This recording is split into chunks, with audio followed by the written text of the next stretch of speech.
अगर आप short videos and entertainment के लिए कोई नया ऐप ट्राई करना चाहते हैं तो आज हम बात करेंगे बिलीबिली ऐप की।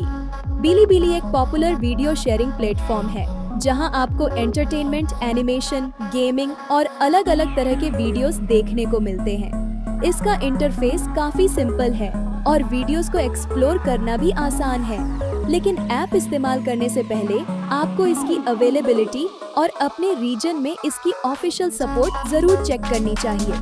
तो अगर आप बिलीबिली को ट्राई करने की सोच रहे हैं, ये ऐप आपके लिए इंटरेस्टिंग हो सकता है। आपने बिलीबिली ऐप पहले इस्तेमाल किया है या नहीं? कमेंट करके जरूर बताना।